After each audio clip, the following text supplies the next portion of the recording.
Everyone, welcome back to our channel. आज हम start करते हैं हिंदी व्याकरण के अंतर्गत समास।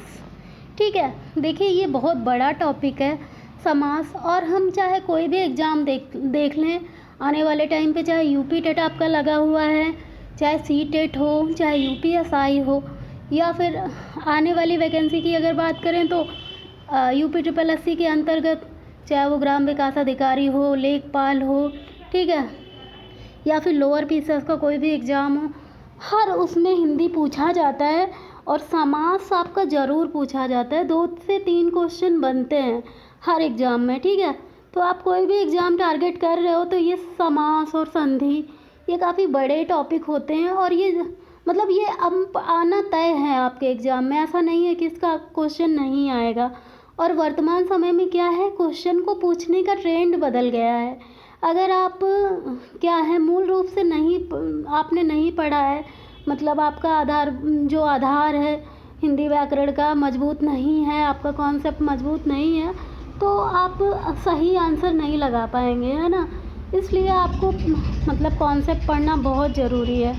अच्छा, आपका क्या हुआ था बच्चे कि आप ये वीडियो मुझे कल अपलोड करनी थी, लेकिन मैं सोच रही थी मैं आपको एग्ज़ाम टाइम में कुछ ऐसा पढ़ा दूँ जिससे आपको पढ़ने के बाद ये ना लगे कि मैं ये क्वेश्चन नहीं कर पाऊँगा।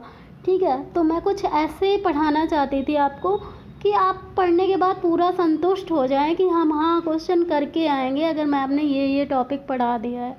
और मैंने आपको जितना भी पढ़ाया है उसमें आपको मैंने कॉन्फिडेंस दिला दिया है ना। चाहे मैंने कोई भी टॉपिक पढ़ाया हो, चाहे सीडीपी पढ़ाई है, तो उसमें भी मैंने आपको ये नहीं कहने के लिए छोड़ा है कि हाँ इससे मेरा क्वेश्चन नहीं सही हो पाएगा। चाहे वो मैंने हिंदी का कोई टॉपिक पढ़ाया है तो बिल्कुल एकदम पोस्टमार्टम कर दिया, मतलब फुल एंड फाइनल वाली क्लास है। अगर मैंने कोई टॉपिक स्टार्ट किया है ना, तो आपको ये सोचने के लिए नहीं छोड़ा है कि हाँ ये मैंने पढ़ लिया तो ये मैं नहीं कर पाऊँगी। 0 से लेके मैंने टॉप लेवल तक मैंने पढ़ाया है ना। तो मैं यही चाहती थी कि मैं समास भी पढ़ाऊँ ना, तो समास में ऐसे पढ़ाऊँ ना कि जिसको समास 50% आता है उसको भी समझ में आए, जिसको 0% आता है उसको भी समझ में आए, और जिसने समास में आज तक कभी समास को नहीं पढ़ा है, पहली बार अगर कोई समास पढ़ रहा है तो उसको भी समास समझ में आए। ठीक है, इसी बात को मतलब मैंने सोच रखा था कि मैं ऐसे आपको पढ़ाऊँगी। हाँ, थोड़ा लेट हो गया है ना, लेकिन आपको पता है जो अमृत होता है ना उसको थोड़ा सा मिलने में टाइम लगता है। ठीक है, बाकी चीज़ें आपको बहुत ईजिली मिल जाती हैं, लेकिन जब कोई आप बहुमूल्य चीज़ आपको प्राप्त होनी होती है ना, उसके लिए थोड़ा आपको पेशेंस रखना ज़रूरी होता है ना। और मैं उस टाइप की टीचर नहीं हूँ कि सिर्फ मैं अपना काम निकाल दूँ और बच्चों को भटका दूँ। ठीक है, मैं अगर कुछ पढ़ाने का सोचती हूँ, आपके लिए कुछ करने का सोचती हूँ ना, तो आपको पूर्ण रूप से संतुष्टि मिले, मैं ये सोच के आपको पढ़ाती हूँ, और यही सोच के मैं कुछ भी स्टार्ट करती हूँ। ठीक है, तो अभी हम बात कर लेते हैं, बहुत हो गया लेक्चर हमारा। अभी हम बात करते हैं समास की। जनरली एग्जाम में पूछा जाता है कि समास कितने प्रकार का होता है। ठीक है, तो समास कितने प्रकार का होता है, ऑप्शन में मैंने लगा रखा है 4, 5, 6। ठीक है, चार प्रकार का होता है, या 5 प्रकार का होता है, या 6 प्रकार का होता है। आप सभी लोग कमेंट करके बताइए ज़रा समास कितने प्रकार का होता है। हाँ, आप सभी लोग कमेंट करके बताइए, देखूँ आप लोगों ने क्या पढ़ रखा है। ठीक है, किसके किसके कमेंट आ रहे हैं ज़रा बताएं। आप लोगों ने कुछ तो पढ़ा होगा ना कि समास कितने प्रकार के होते हैं। हाँ बताइए, कोई कह रहा है 4 होंगे, कोई कह रहा है 5 होंगे, कोई कह रहा है 6 होंगे। ठीक है, मान लेते हैं कि आप सभी लोग सही हो। ठीक है, हम मानते हैं कि आप सभी सही हो और सभी सही हो। ठीक है, समास 4 भी होते हैं, 5 भी होते हैं, 6 भी होते हैं, लेकिन सबको पढ़ने का तरीका अलग अलग होता है। ठीक है, सबको पढ़ने का और पूछने का तरीका अलग अलग होता है, प्रश्न पूछने का तरीका अलग अलग होते हैं। ठीक है, तो अगर हम बात करें ना, समास जो है मूल रूप से कितने प्रकार के होते हैं। ठीक है, तो समास मूल रूप से कितने प्रकार के होते हैं, अगर हम बात करें तो समास मुख्यतः क्या होते हैं। 1 मिनट रुक जाइए ज़रा फिर, है ना। हिंदी भाषा की अगर हम बात करें बच्चे, तो समास 6 प्रकार के होते हैं। अगर हम हिंदी भाषा की बात करेंगे ना, तो समास कितने प्रकार के होते हैं, 6 प्रकार के। कौन कौन से समास होते हैं, अव्ययी भाव समास, 1 मिनट, नोट्स ले लेते हैं। हाँ, अगर हम बात करें समास कितने प्रकार के होते हैं, तो समास 6 प्रकार के होते हैं। अव्ययी भाव, कर्मधारय, द्विगु समास और द्वंद्व, बहुब्रीहि और तत्पुरुष समास। ठीक है, तो ये 6 प्रकार होते हैं। हिंदी भाषा के अंतर्गत समास जो होते हैं वो 6 ही प्रकार के होते हैं। तो जनरली अगर आपसे ऐसा क्वेश्चन पूछा जाए कि समास कितने प्रकार के होते हैं, तो आपको यही लगा के आना है, समास कितने प्रकार के होते हैं, 6 प्रकार के होते हैं। ठीक है, कौन कौन से होते हैं, अव्ययी भाव, कर्मधारय, द्विगु समास, द्वंद्व समास, बहुब्रीहि और तत्पुरुष समास। अब अगर हम बात करें समास, मूल रूप से समास के प्रकारों की बात करें कि समास मूल रूप से समास कितने प्रकार के होते हैं। ठीक है, तो देखो, अगर आपसे जनरली क्वेश्चन पूछता है समास कितने प्रकार के होते हैं, तब आप लगा के आओगे समास के 6 प्रकार। ठीक है, लेकिन आपसे अगर एग्जामिनर ने ऐसा क्वेश्चन पूछा कि मूल रूप से बताइए, मूल रूप से समास कितने प्रकार के होते हैं, ठीक है, तो मूल रूप से बच्चे समास 5 प्रकार के होते हैं। मैं एक बात बताती हूँ, अच्छा मूल रूप क्या होता है मैं बताऊँ आपको। जैसे मान लीजिए मैंने अपना एक कोई शोरूम खोला, ठीक है, अन्नू नाम से। ठीक है, अन्नू नाम से शोरूम खोला, मेरा शोरूम चल पड़ा अच्छे से। ठीक है, वहाँ पे मैंने अपना स्टार्ट किया, सब कुछ अच्छे से प्रचार किया, सब कुछ किया उसमें, है ना, अच्छा मेरा इनकम आने लगा। फिर मैंने क्या किया, उसी शोरूम की मैंने कई शाखाएं खोल दी। बाद में कुछ 10 साल 5 साल बाद उसी शोरूम की कई शाखाएं खोल दी। ठीक है, तो अगर मैं अपने मेन ब्रांच की बात करूँगी तो मेरा एक पहला वाला शोरूम क्या हो जाएगा, मेरा मूल रूप से जो शोरूम होगा वो पहला वाला शोरूम होगा, और जो बाद वाला होगा उसकी 10 शाखाएं हो जाएंगी, है ना। तो अगर आपसे पूछेगा कि कोई पूछेगा मेरे शोरूम पहले कितने थे, मूल रूप से मेरे शोरूम कितने थे, आप कहोगे पहले तो उनका एक ही शोरूम था, ठीक है, और बाद में 10 और हो गए, अब 11 हैं, है ना। तो अब अगर आपसे कोई पूछेगा कि अन्नू मैम के कितने शोरूम हैं, तो आप कहोगे 11, है ना। लेकिन आपसे अगर किसी ने ऐसा पूछा कि मूल रूप से पहले अन्नू मैम के शोरूम कितने थे, ठीक है, तब आप कहोगे पहले एक ही था मूल रूप से। ठीक है, पहले कोई ऐसा नहीं था कि अन्नू मैम बहुत रईस थी और बहुत बड़े घराने से थी कि उन्होंने 10-10 11-11 शोरूम खोल लिए। ऐसे ही अगर हम बात करें ना, हिंदी व्याकरण के अंतर्गत आपसे पूछता है कि समास कितने प्रकार के थे, मूल रूप से समास कितने प्रकार के थे, ठीक है, तो आप कितना बताओगे, 5 प्रकार के थे। ठीक है बच्चे, आप कितना बताओगे कि समास 5 प्रकार के थे, है ना। कौन से, अव्ययी भाव समास, एक मिनट मैं रब कर देती हूँ, दिखा दूँ आपको अव्ययी भाव। देखो, नंबर 1 अव्ययी भाव समास, ठीक है, अव्ययी भाव समास। नंबर 2 नंबर 1 समास, ठीक है, समास को भी समास के अंतर्गत गिना जाता है। ठीक है, तो समास मूल रूप से 5 प्रकार के थे। कौन कौन से, एक तो समास, पूरे समासों को समास माना जाता है। नंबर 2 अव्ययी भाव समास। नंबर 3 कर्मधारय समास। नंबर 3 तत्पुरुष समास। ठीक है, अगर हम बात करें बच्चे, तत्पुरुष समास 2 प्रकार के थे। कौन कौन से, जो कर्मधारय है और द्विगु समास, वो तत्पुरुष समास का ही भाग होता है। ठीक है बच्चे, जो कर्मधारय और तत्पुरुष समास होता है, देखो मैंने यहाँ पे लिख भी रखा है, जो कर्मधारय और तत्पुरुष समास है, कर्मधारय और द्विगु समास, वो तत्पुरुष समास का ही पार्ट होता है, तत्पुरुष समास का ही भाग होता है ना। तो क्या हुआ था बच्चे, तत्पुरुष समास की 2 शाखाएं थी। ठीक है, कौन कौन सी, समानाधिकरण तत्पुरुष समास, ठीक है, और व्याधिकरण तत्पुरुष समास। ओके बच्चे, समानाधिकरण तत्पुरुष समास और व्याधिकरण तत्पुरुष समास।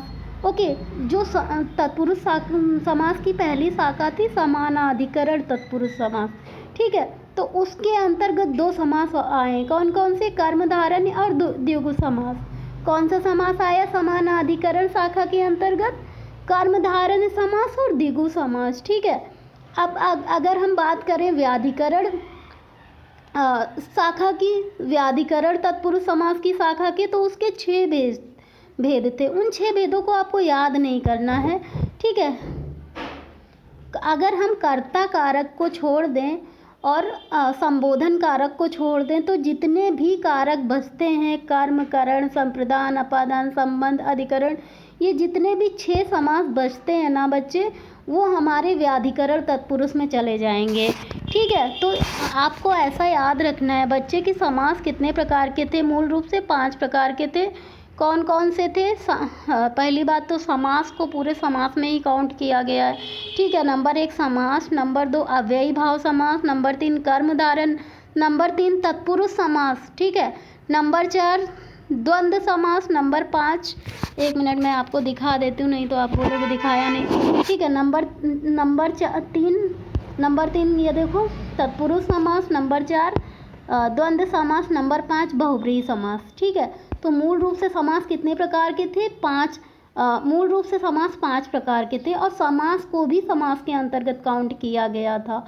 ठीक है, तो समास, फिर अव्ययी भाव समास, फिर तत्पुरुष समास, ठीक है, फिर द्वंद्व समास, फिर बहुब्रीहि समास। अगर हम तत्पुरुष समास की बात करें बच्चे, तो द्विगु समास और कर्मधारय समास जो है तत्पुरुष समास के ही अंतर्गत आता है, क्योंकि तत्पुरुष समास की बच्चे 2 शाखाएं थी। कौन कौन सी? समानाधिकरण तत्पुरुष और व्याधिकरण तत्पुरुष। तो समानाधिकरण शाखा के अंतर्गत कौन आया? कर्मधारय और द्विगु समास। ठीक है, और व्याधिकरण तत्पुरुष समास के अंतर्गत जितने भी कारक हैं, अगर हम कर्ता कारक को और कौन सा कारक है, संबोधन कारक को छोड़ देना बच्चे, तो जितने भी 6 कारक हमारे बचते हैं, 8 कारक होते हैं ना, संबोधन को हम कारक में काउंट नहीं करते हैं। ठीक है, तो जितने भी कारक बचते हैं, ठीक है, संबोधन और कर्ता को छोड़ दिया जाए तो जितने भी 6 कारक बचते हैं ना बच्चे, वो हमारी व्याधिकरण तत्पुरुष शाखा के अंतर्गत चले जाएं। तो मूलतः अगर हमसे कोई पूछता है ना कि कर्मधारय और द्विगु समास किसके भाग हैं भाई, तो तत्पुरुष के भाग है ना, तो तत्पुरुष के अंतर्गत बताएंगे। लेकिन अगर आपसे ऐसा कोई पूछता है कि जो कर्मधारय और द्विगु समास कौन सी शाखा के हैं, वैसे तो ये क्वेश्चन आपसे इतना डीप में पूछेगा नहीं, बड़े एग्जाम में पूछ लेगा, यूपी टेट में और यूपीएसआई में कम चांस है पूछने के, लेकिन फिर भी पूछ सकता है क्योंकि ट्रेंड बदल रहा है। तो समानाधिकरण शाखा के अंतर्गत आ जाएगा। इतनी बात आपको समझ में आई है ना? तो अब आप आंसर दे पाओगे ना। अगर हम आपसे पूछें समास कितने प्रकार के हैं, तो आपका उत्तर क्या होगा? अगर हम आपसे पूछें, केवल इतना पूछें बच्चे कि समास कितने प्रकार के हैं, ज़रा आप लोग अपने आंसर बताइए। हाँ, कोई कह रहा 5 प्रकार के होते हैं। ठीक है, और कौन बता रहा है समास कितने प्रकार के होते हैं? 6। हाँ, देखो बच्चे, अगर मैं आपसे ऐसा क्वेश्चन पूछूं कि समास कितने प्रकार के होते हैं, तब आपको बताना है कि समास 6 प्रकार के होते हैं मैम। ठीक है, जो सारे समास आपने बता दिया, लेकिन मैंने आपसे बेटा अगर ऐसा क्वेश्चन पूछा है कि बताइए बच्चे मूल रूप से समास कितने प्रकार के होते हैं, तब आपको बताना है कि मैम समास 5 प्रकार के होते हैं। ठीक है, इतनी बात समझ में आई आपको? अब हम बात करते हैं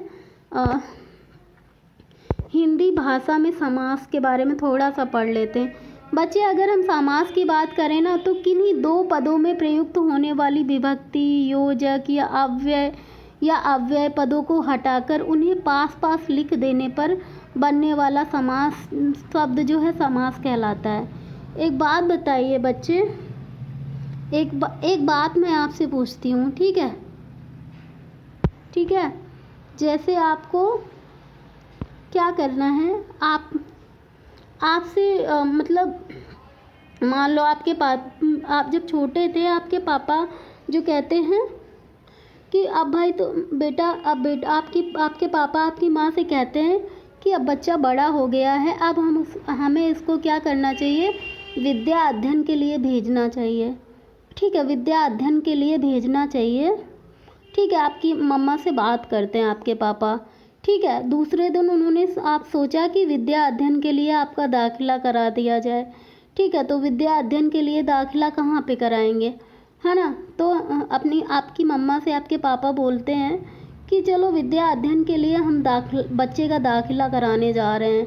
ठीक है, लौट के आते हैं तो आपके पिताजी आपकी माँ से बोलते हैं कि बच्चे का जो है दाखिला विद्यालय में हो गया। अभी तक वो कह रहे हैं कि विद्या अध्ययन के लिए दाखिला करवाने जा रहे हैं, है ना? तो उसके बाद लौट के आते हैं तो क्या कहते हैं, विद्यालय में दाखिला हो गया। इसका मतलब क्या, विद्या के लिए अध्ययन जहाँ पे किया जाता है उसको क्या कहते हैं, विद्यालय। अगर हम पूर्ण रूप से बात करें तो विद्यालय क्या होता है? जहाँ पे विद्या का अध्ययन किया जाता है। ठीक है, विद्या अध्ययन करने की जगह। विद्यालय का मतलब क्या हुआ? विद्या अध्ययन करने के लिए जगह। ठीक है, या फिर अगर हम पाठशाला की बात करें तो पाठ करने के लिए जो शाला होती है उसे पाठशाला बोलते हैं। ठीक है, लेकिन इसको संक्षिप्त करने के लिए, इनको पास पास लाने के लिए हमने क्या किया? समास की खोज कर दी। ठीक है, तो समास का मतलब क्या था कि जो दूर दूर वाले शब्द हैं, जो अलग अलग वाले शब्द हैं, इनको करीब लाना, इनको पास लाना। जैसे बार बार हमें थोड़ा सहज नहीं लग रहा था कि विद्या अध्ययन के लिए जगह, विद्या अध्ययन का स्थान, तो हमने क्या बना दिया? विद्यालय बना लिया। ठीक है, हमें बार बार पूजा करने का स्थान कहना नहीं सही लग रहा था, तो हमने क्या कह दिया? पूजा घर कह लिया। ठीक है, हमें बार बार ये कहना सहज नहीं लग रहा था कि तुलसी द्वारा रचित, या फिर, है ना, तो हमने क्या कह दिया? तुलसी कृत। मतलब समास का मतलब क्या है कि जब हम क्या करते हैं? शब्दों को छोटा करते हैं। ठीक है, शब्दों को क्या करते हैं? समास के द्वारा संक्षिप्त करते हैं, छोटा करते हैं। ठीक है, तो किन्हीं दो पदों में प्रयुक्त होने वाली विभक्ति, ठीक है, जो भी विभक्ति लग रही हो, ठीक है, योजक या अव्यय पदों को हटाकर उन्हें जब हम पास पास लिख देते हैं ना, तो उनसे बनने वाला शब्द हमें समास कहते हैं। ठीक है, उनसे बनने वाले शब्द को बच्चे हम क्या कहते हैं? समास कहते हैं। ठीक है, और बच्चे सामासिक पद क्या होता है? सामासिक पद अगर हम बात करें तो देखो बच्चे, समास एक प्रोसेस होती है, एक प्रक्रिया होती है। ठीक है, समास बनना एक प्रक्रिया होती है, तो इसी प्रक्रिया के तहत जो समास बनता है उसे हम क्या कहते हैं? सामासिक पद कहते हैं या सामासिक प्रक्रिया कहते हैं। ठीक है, तो सामासिक पद किसे कहा जाता है? जिस प्रक्रिया के द्वारा समास बनते हैं उसे सामासिक प्रक्रिया कहा जाता है। ठीक है, सामासिक पद कहा जाता है। तो समास का मतलब क्या हुआ कि मतलब किन्हीं दो पदों को में प्रयुक्त होने वाली विभक्ति, योजक, अव्यय पदों को हटाकर हम पास पास लिख देते हैं, तो उनसे बना हुआ शब्द क्या कहलाता है? समास कहलाता है। ठीक है, जैसे आपके पिताजी ने आपको बोला कि बच्चे घर में हवन है, ठीक है, और हवन की सामग्री का इंतज़ाम करना है, आपको एक लिस्ट थमा दी बाज़ार से लाने के लिए।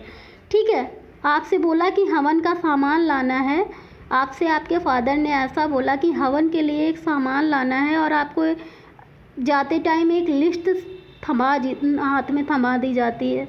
आप दुकान वाले से जाओगे, बोलो तो वो क्या कहोगे? हैं, आप बोलोगे हवन सामग्री चाहिए ना। लौट के जब आते हो तो आपकी मम्मी पूछती हैं हवन सामग्री मिली?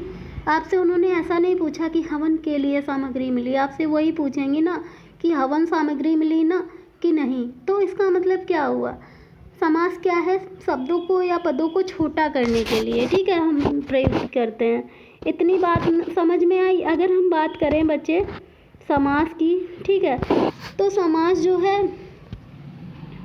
अगर हम बात करें बच्चे समास विग्रह की, ठीक है, समास अभी तक हमने देखा है कि समास कितने प्रकार के होते हैं। ठीक है, अगर बच्चे अगर हम आपसे ऐसा पूछें कि समास विग्रह कितने प्रकार के होते हैं, देखो बच्चे, समास अलग होता है, समास विग्रह अलग होता है। वैसे आपको पढ़ना नहीं है समास विग्रह, बस आपको थोड़ा सा समझ लेना है। अगर हम बात करें समास विग्रह की, ठीक है, तो समस्त पदों में विभक्ति, योजक पदों, अव्यय पदों को पुनः लिख देना समास विग्रह कहलाता है। ठीक है बच्चे, जितने भी पद होते हैं, ठीक है, जितने भी पद होते हैं उनके योजक, अव्यय आदि को पुनः लिख देना समास विग्रह कहलाता है। जैसे कि हवन के लिए सामग्री, है ना, अभी आपने क्या कहा? हवन सामग्री। समास क्या है? हवन सामग्री। लेकिन जब हम समास को विग्रह करेंगे, अलग अलग करेंगे, तो हम क्या कह देंगे? हवन के लिए सामग्री। ठीक है, जैसे कि हमने कह दिया, हम जनरली समास क्या होता है? रेखांकित। रेखांकित अगर हम बोलते हैं तो हम क्या कह देते हैं? समास है ना रेखांकित। लेकिन अगर हम समास विग्रह की बात करें, जब हम अलग अलग करेंगे तो हम क्या कहेंगे? रेखा से अंकित, है ना, या फिर रेखा द्वारा अंकित, है ना। तो समास विग्रह की अगर बात करें बच्चे, तो इसके दो भेद होते हैं। कौन कौन से भेद होते हैं? तो लौकिक और अलौकिक, नित्य नित्य अनित्य जिसे लौकिक बोलते हैं, नित्य को लौकिक भी बोलते हैं और अनित्य को अलौकिक भी बोलते हैं। ठीक है, अगर हम समास विग्रह की बात करें बच्चे तो दो प्रकार के होते हैं, नित्य या लौकिक या फिर अनित्य या अलौकिक। और सामान्यतः हिंदी भाषा के अंतर्गत लौकिक समास का ही प्रचलन है, अलौकिक का नहीं प्रचलन है। ठीक है, तो ये बात आपको समझना ज़रूरी था, याद करना ज़रूरी नहीं था। ठीक है, आपको बस इतना याद रखना है कि समास कितने प्रकार के होते हैं और मूल रूप से समास कितने प्रकार के होते हैं। ठीक है बच्चे, एक बात और हम देख लेते हैं। ठीक है, अभी हमने आपसे पूछा था एक और शब्द, मैंने कहा था आपको थोड़ा टाइम लगेगा पढ़ने में। ठीक है, अगर हम बात करें ना बच्चे समास क्या होता है, मूलतः समास के द्वारा हम शब्दों को छोटा तो कर ही रहे होते हैं, संक्षिप्त कर रहे होते हैं, लेकिन नए शब्दों का निर्माण भी कर रहे होते हैं। ठीक है, अगर हम शब्दों मतलब क्या करें कि मतलब समास से अगर आपसे ये पूछा जाए कि समास कौन कौन से शब्दों से मिलकर बना होता है, ठीक है, तो बच्चे समास दो शब्दों से मिलकर बना होता है, सम और आस। ठीक है, सम का मतलब होता है समीप में, पास में। ठीक है, और आस का मतलब होता है बैठाना, है ना। तो समास का मतलब होता है पास बैठाना। दो शब्द अलग अलग हैं, जैसे हवन के लिए सामग्री। ठीक है, तो हमने के लिए हटा दिया और हवन और सामग्री को पास पास लेके आए, है ना। जैसे हमने तुलसी के द्वारा कृत, तो समास विग्रह में क्या हो रहा था, तुलसी के द्वारा कृत। अब हमको जब समास बनाना है ना बच्चे, तो हमने क्या किया, तुलसी और के द्वारा हमने हटा दिया और तुलसी और कृत को पास पास ला दिया। तो समास का जनरली क्या करते हैं, समास के द्वारा शब्दों को करीब लाते हैं, पास पास लाते हैं। ठीक है, या फिर हम उन्हें छोटा कर देते हैं, संक्षिप्त कर देते हैं, इसे ही समास कहते हैं। ठीक है, अगर बच्चे हम बात करें समास का विलोम क्या होता है, समास का उल्टा क्या होता है, तो समास का उल्टा व्यास होता है। ठीक है, पूछा जाता है, ये आपका एग्जाम में पूछा गया, तो समास का उल्टा होता है व्यास। ठीक है, और व्यास जो है वी प्लस आस से मिलकर बना है। वी का मतलब होता है दूर, वियोग का मतलब क्या होता है बच्चे, दूर होता है। आस का मतलब बैठना, है ना, तो दूर बैठने का मतलब होता है व्यास। तो समास का उल्टा क्या हो जाएगा, व्यास हो जाएगा। समास का मतलब है पास बैठना। ठीक है, और व्यास का मतलब क्या हो जाएगा, दूर बैठना। इतनी बात समझ में आ गई। अब हम अपने मूल तथ्य की ओर बढ़ते हैं। ठीक है, अब हम बात करते हैं समास की। अच्छा, आपने ये बात तो जान ली ना कि तत्पुरुष समास के दो भेद होते हैं, कौन कौन से, कर्मधारय और द्विगु समास, और ये समानाधिकरण शाखा के अंतर्गत आता है। ठीक है, अब हम बात करते हैं अपने पहले समास की, अव्ययी भाव समास। देखो बच्चे, अव्ययी भाव समास जैसा कि आपको नाम से ही स्पष्ट हो चुका होगा कि अव्ययी भाव का मतलब होता है अविकारी शब्द, अव्यय या अविकारी शब्द। बच्चे, अव्यय या अविकारी शब्द ऐसे शब्द होते हैं जो अपना मूल रूप खोते नहीं है कभी। मतलब मैंने आपको विकारी शब्दों के अंतर्गत बताया था, ऐसे शब्द जो लिंग, वचन, कारक और काल के अनुसार परिवर्तित हो जाते हैं, बदल जाते हैं, उन्हें तो हम विकारी शब्द बोलते हैं। क्या बोलते हैं उन्हें, विकारी शब्द बोलते हैं। ठीक है, जैसे लड़का का लड़की में परिवर्तन हो गया लिंग के अनुसार। ठीक है, वचन के अनुसार जैसे लड़का का लड़के हो गया, परिवर्तन हो गया ना, है ना, तो वचन के अनुसार परिवर्तित हो रहा है। कारक के अनुसार परिवर्तित हो रहा है, के लिए क्या, कर्ता ने कर्म को, है ना, तो सारे कारकों के अनुसार परिवर्तित हो रहा है। काल के अनुसार परिवर्तित हो रहा है, जैसे दिन का रात, है ना, तो इन्हें तो विकारी शब्द बोलते हैं। लेकिन कोई ऐसा शब्द जो ना तो लिंग के अनुसार में परिवर्तित हो, ना वचन के अनुसार परिवर्तित हो, ना कारक के अनुसार परिवर्तित हो, ना काल के अनुसार परिवर्तित हो।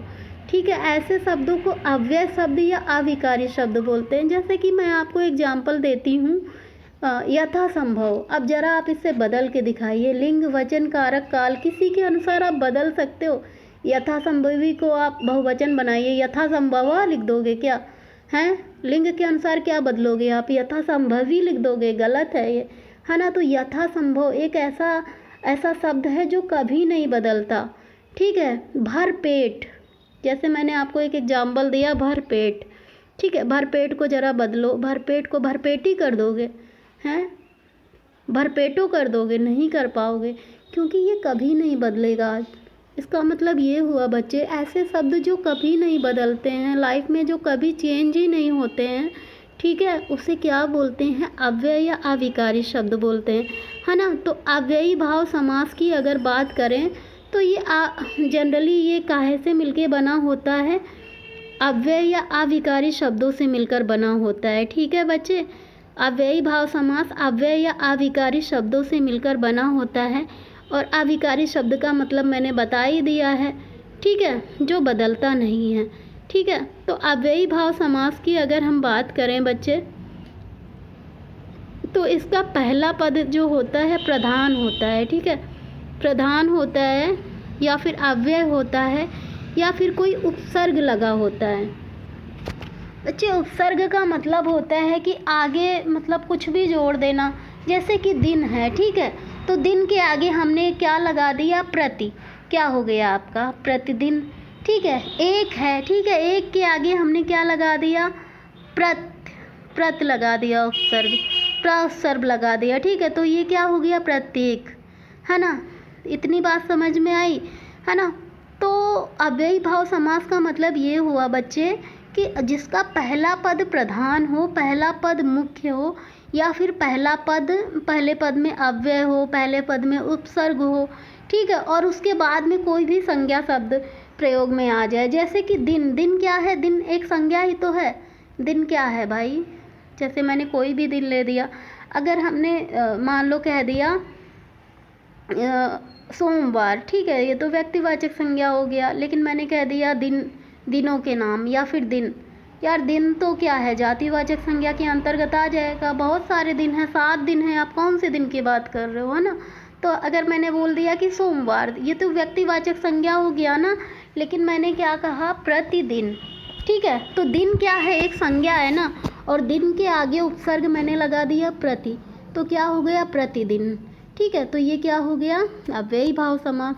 प्रति को आप बदल सकते हो, प्रति एक अव्यय शब्द है, अविकारी शब्द, कभी बदला नहीं जा सकता, ठीक है। अब इससे कितने भी उपसर्ग बना लीजिए, जैसे प्रतिकूल, प्रतिदिन, प्रत्येक, प्रत्यल्प, है ना, प्रतिपल, है ना, ऐसे ही यथासंभव, ठीक है, यथासंभव, यथा का मतलब यथा कभी नहीं बदलता है बच्चे, यथा, ठीक है, यथासंभव, यथास्थान, कितने भी शब्द लगा दीजिए, है ना। तो जहाँ पे ऐसे शब्द आएँ, यथासंभव, यथास्थान, ठीक है, प्रतिदिन, प्रत्येक, प्रतिपल, बेकायदा, बेखटके, बेरहम, है ना, और क्या? यथार्थ, ठीक है, और क्या? मृत्युपरांत, मतलब मरने के उपरांत, ठीक है, दिनों, या फिर दिनों दिन, रातों रात, कानों कान, पल पल, ठीक है, पल पल का मतलब क्या? हर एक पल, ठीक है।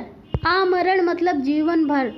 आमरण का देखिए आप बदल के देखो जरा, लिंग वचन कारक के अनुसार नहीं बदलेगा। ऐसे शब्द जो कभी बदलते नहीं है वो किस में चले जाएंगे? अव्ययी भाव समास में, ठीक है। तो इसके थोड़ा सा एग्जाम्पल देख लेते हैं, फिर मैं इसकी एक छोटी सी ट्रिक बता दूंगी आपको, ठीक है। जैसे कानों कान, कान ही कान में, ठीक है, पल पल, हर एक पल, ठीक है। नगर नगर, जैसे प्रत्येक नगर में, गांव गांव, प्रत्येक गांव में, दिनों दिन, हर एक दिन, मतलब डेली, रोज, ठीक है। ये क्या लिखा है? बेरहम, अनसन, आमरण, है ना, यथास्थान, यथासंभव, ठीक है, ये सारी बातें। बेहया, बेखटके, ये भी। अगर आपके ऐसे शब्द आ जाएं जैसे मृत्यु उपरांत, विवाह उत्तर, ठीक है, विवाह उपरांत, अगर ऐसे शब्द भी आते हैं तो वो भी अव्ययी भाव समास के अंतर्गत ही जाएंगे, ठीक है। जैसे कि साफ साफ, जल्दी जल्दी, धीरे धीरे, ठीक है। साफ साफ का मतलब क्या है? साफ साफ का मतलब साफ रखना, ठीक है। प्रत्यक्ष, प्रतिपल्प, प्रत्यल्प, प्रतिपल, ठीक है, प्रत्येक, आजीवन, रातों रात, दिनों दिन। रातों रात का मतलब क्या? हर एक रात, ठीक है। दिनों दिन का मतलब हर एक दिन। धीरे धीरे का मतलब धीरे धीरे, मतलब, है ना। ये ऐसे शब्द आते हैं। घड़ी घड़ी का मतलब हर घड़ी, है ना। तो ये किस में चले जाएंगे बच्चे? ये आपके चले जाएंगे ये आपके चले जाएंगे अव्ययी भाव समास में अगर ऐसे शब्द आते हैं तो। देखो एग्जाम्पल्स आपके बहुत सारे हैं, बस आपको ये याद रखना है कि पहला पद प्रधान होना चाहिए। ठीक है, पहला पद। अब पहली बात तो आपसे यही क्वेश्चन पूछा जाता है कि अव्ययी भाव समास में कौन सा पद प्रधान होता है। उत्तर पद प्रधान होता है, बाह्य पद प्रधान होता है, दूसरा पद प्रधान होता है, और एक ऑप्शन में दिया होगा प्रथम या पूर्व पद प्रधान होता है। ठीक है, तो यही सही होगा कि अव्ययी भाव समास में आपका पूर्व पद या पहला पद या मुख्य पद प्रधान होता है। ठीक है, इतनी, ये तो क्वेश्चन 1 बन गया।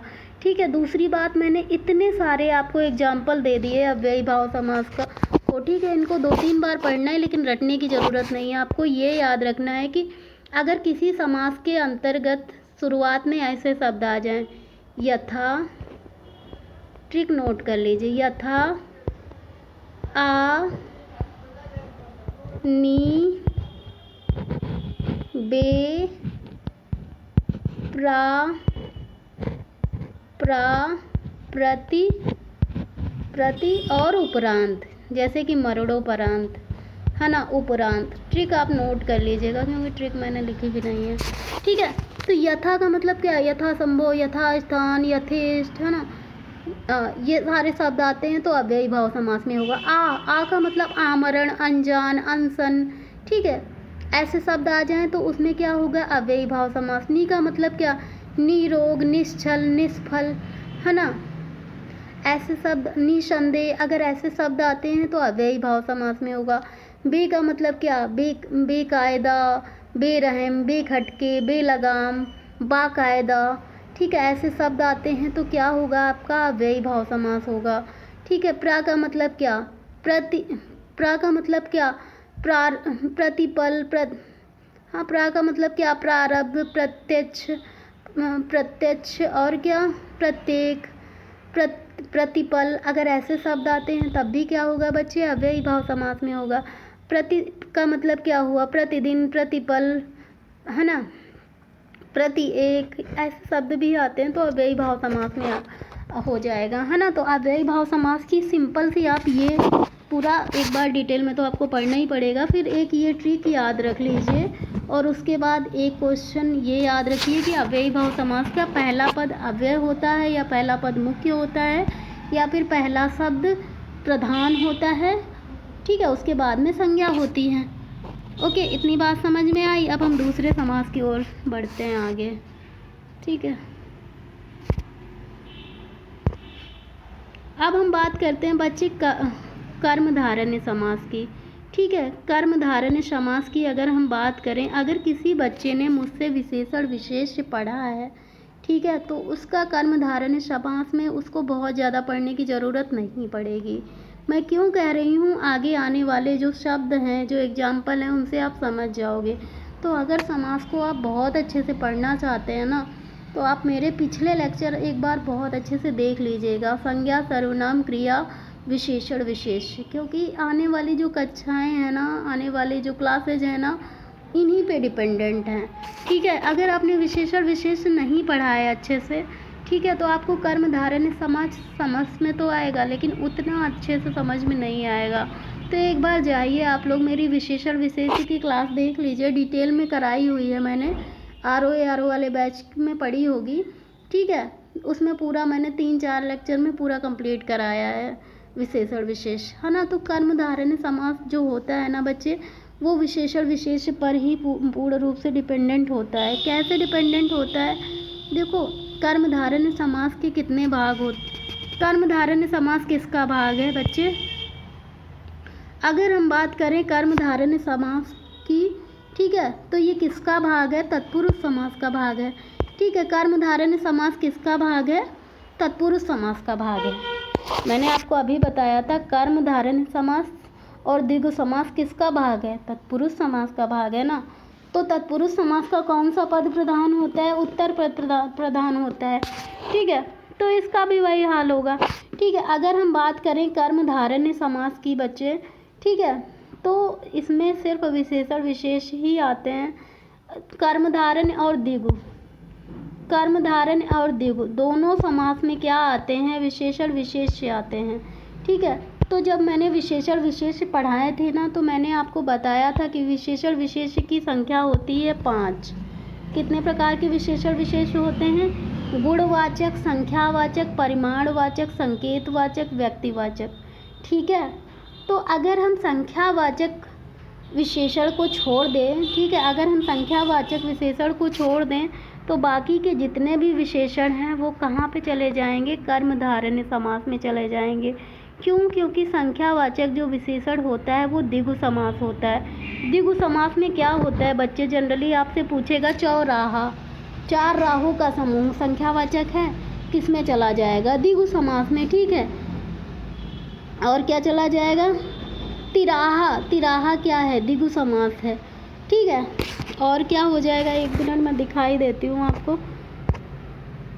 द्विगु समास में चौराहा, ठीक है, शताब्दी, 7 अब्दों का समाहार, ठीक है, सप्ताह, 7 सप्ताहों का समाहार, तिरंगा, 3 रंगों का समाहार, 4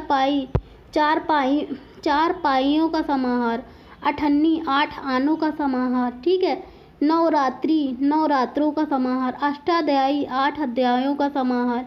ठीक है, तो द्विगु समास की पहले हम देख लेते हैं बच्चे। द्विगु समास का क्या होता है? प्रथम पद संख्यावाची होता है, संख्यावाची, और बाद वाले पद संख्यावाची। हम समस्त पद जो है संख्यावाची, समस्त पद समूह या समाहार का बोध कराता है। देखो अव्ययी द्विगु समास में क्या होता है? पहली बात तो द्विगु समास की ये बात याद रखनी है कि द्विगु समास जो है वो तत्पुरुष समास का भाग है। ठीक है, तत्पुरुष समास के 2 भाग हैं, द्विगु समास और कर्मधारय समास। ठीक है, और तत्पुरुष समास का पहला पद संख्यावाची होता है और पूरा जो समूह है वो समाहार का, पूरा जो पद है वो समाहार का बोध कराता है, तो द्विगु समास कहलाता है। ठीक है, उदाहरण की अगर हम बात करें तो तिरंगा, 3 रंगों का समूह, चौमासा, 4 माहों का समाहार, ठीक है, अष्टाध्यायी, 8 अध्यायों का समाहार, 5 वटी, 5 वटों का समाहार, त्रिभुवन, 3 भुवनों का समाहार, 9 रत्नों का समाहार, ठीक है, पंचतंत्र, 5 तंत्रों का समाहार, 1 अंक का समाहार। ठीक है, ये सारे क्या होंगे? द्विगु समास के अंतर्गत आ जाएंगे। दूसरी बात बच्चे आपको ये याद रखना है कि 1 से 10 तक जितनी भी गिनतियाँ होती हैं वो सारी द्विगु समास के अंतर्गत चली जाएंगी।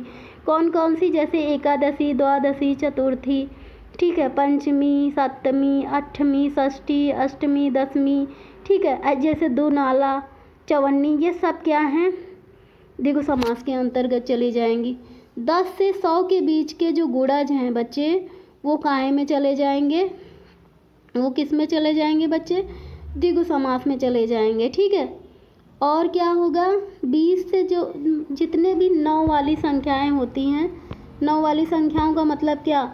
जैसे 20 है, ठीक है, 20 में 1 कम कर दिया 19, ठीक है, 20 में 1 कम कर दिया 19, 30 में 1 कम कर दिया 29, ठीक है, 40 में 1 कम कर दिया 39, 50 में 1 कम कर दिया 49, ठीक है, 60 में 1 कम कर दिया 59, और 70 में 1 कम कर दिया 69, 80 में 1 कम कर दिया 79, और 90 में 1 कम कर दिया 89। ये जितने भी 1 कम वाले आएंगे ना, ये भी द्विगु समास के अंतर्गत ही हो जाएंगे। ओके, अगर हम बात करें 10 से 100 के जितने भी गुणज होते हैं वो भी द्विगु समास के अंतर्गत आ जाएंगे। तो इतनी बात आपको याद रखनी है। ठीक है, तो इतनी बात समझ में आई बच्चे? पहली बात तो पहला पद अगर किसी का संख्यावाची होता है और पूरा जो पद है वो समाहार या समूह का बोध कराता है, ठीक है, जैसे दुपट्टा, ठीक है, चौराहा, तिराहा, नवरत्न, है ना, तो ये सारे द्विगु समास के अंतर्गत हो जाएंगे। 1 से 10 तक जितनी भी संख्याएं हैं, एकादशी, द्वादशी, चतुर्थी, है ना, ये सारे किस में चलेंगे जाएंगे? द्विगु समास के अंतर्गत। 10 से 100 के जितने भी गुणज हैं 10 से 100 के बीच वो किस में चले जाएंगे? द्विगु समास में चले जाएंगे, है ना। और जितनी भी लास्ट वाली संख्याएं हैं उनसे एक कम, लास्ट वाली संख्याओं से एक कम जो है वो किस में चला जाएगा बच्चे? द्विगु समास में चला जाएगा। और क्या होगा? द्विगु समास की बात इतनी ही रहेगी हमारी, ठीक है, इससे ज़्यादा नहीं। इतना आपने पढ़ लिया तो द्विगु समास कर ले आओगे। अब हम बात करते हैं थोड़ा विस्तार पूर्वक उसमें, है ना। और द्विगु समास जो है मतलब विशेषण विशेष्य के कितने भेद हैं? विशेषण विशेष के मैंने 5 प्रकार पढ़ाए थे, आप याद करना। 5 प्रकार में जो संख्यावाची विशेषण है वो द्विगु समास में चला जाएगा। और अगर संख्यावाची विशेषण को हम हटा दें, ठीक है, तो बाकी के ये जो 4 बचे ना, गुणवाचक, परिमाणवाचक, संकेतवाचक, व्यक्तिवाचक, ये सारे विशेषण विशेष किसके अंतर्गत हो जाएंगे बच्चे? कर्मधारय समास की। अब हम देखते हैं डिटेल में कर्मधारय समास की। और कर्मधारय समास हमारा तत्पुरुष समास का भाग है, ठीक है। तो कर्मधारय समास के बारे में हम अच्छे से पढ़ते हैं बच्चे। अगर हम कर्मधारय समास में बात करें ना, तो जिस समस्त पद में विशेषण विशेष या फिर उपमान या उपमेय प्रयुक्त हो, कर्मधारय समास कहलाता है, ठीक है। जहाँ पे विशेषण विशेष शब्द आ रहे हों, ठीक है। विशेषण विशेष मैंने कराया है, बताने की ज़रूरत नहीं है, आप लोग जाइए, लेक्चर पढ़ा हुआ है, देख लीजिएगा, ठीक है। या फिर जहाँ पे उपमान या उपमेय शब्द प्रयुक्त होते हों, ठीक है। उपमान कौन होता है? जिसकी उपमा दी जाए उपमान हो जाता है, जिससे उपमान ही लिख दिया, ठीक है। जिसकी उपमा दी जाए उपमेय, और जिससे उपमा दी जाए वो उपमान हो जाता है, ठीक है। तो उपमान उपमेय हो जाएगा, यहाँ पे मैंने में नहीं लिखा, आप लोग थोड़ा सा स्पेलिंग सही कर लेना इसका, ठीक है। में ये लिख देना, ठीक है। तो अगर हम बात करें कर्मधारय समास की, तो पहला पद इसका होता है विशेषण होता है, और दूसरा पद होता है संज्ञा, ठीक है। पहला पद होता है विशेषण और दूसरा पद होता है कर्मधारय समास में संज्ञा होती है। अगर हम साफ शब्दों में बताएं ना बच्चे, तो कर्मधारय समास किसी की भी विशेषता बता रहा होता है, चाहे वो कोई भी हो, उसकी विशेषता बताता है, ठीक है। जैसे वीर पुरुष, अगर हम वीर पुरुष की बात करें ना, तो बहुत सारे पुरुष हैं दुनिया में, बहुत सारे पुरुष हैं, लेकिन हम उसकी बात कर रहे हैं जो वीर है, ठीक है। इसका मतलब क्या? वीर है जो पुरुष। महासागर, देखो सागर तो बहुत सारे हैं, लेकिन हम उसकी बात कर रहे हैं जो महान है जो सागर, है ना। कोई कह रहा है क्या? पीताम्बर, पीला है जो अंबर, नहीं, पीला है अंबर किसके लिए प्रयोग किया गया है? देखो, जब हम दो चीज़ों की बात करें, पीला वस्त्र हो गया, ठीक है, और अंबर का मतलब क्या? अंबर का मतलब पीला है जो अंबर, ये हम विष्णु जी के प्रयोग, मतलब ये विष्णु जी के लिए कहा गया। मतलब जब दो शब्द किसी तीसरे की ओर संकेत करते हैं ना, तो वो बहुब्रीहि में जाते हैं। तो पीताम्बर हमेशा बहुब्रीहि में जाएगा, पीताम्बर कर्मधारण्य में नहीं जाएगा, ठीक है। तो वीर पुरुष की बात करेंगे, तो वीर है जो पुरुष, ऐसा पुरुष जो वीर है, ठीक है, वो किस में चला जाएगा? कर्मधारण्य समास में। महासागर, भाई सागर तो बहुत सारे हैं दुनिया में, ठीक है।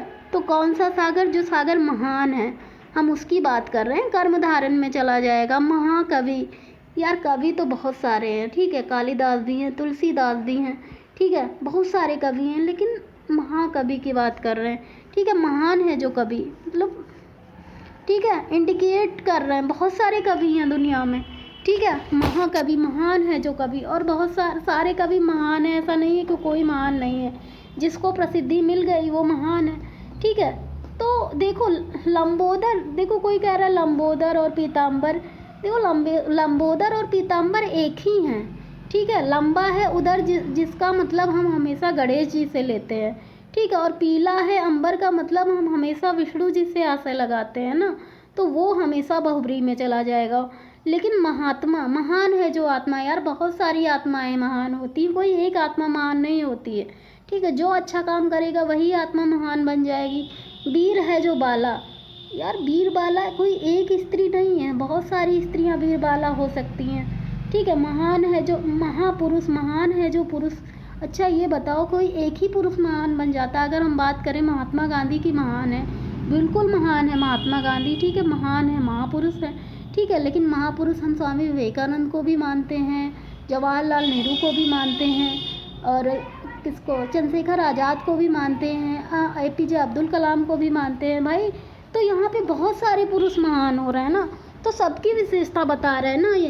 तो महान है जो पुरुष, आप अच्छा काम करोगे तो आप भी महान हो सकते हो, आप बलिदान दोगे देश के लिए तो आप भी महान हो सकते हो, है ना। तो कोई भी महान हो सकता है, ठीक है।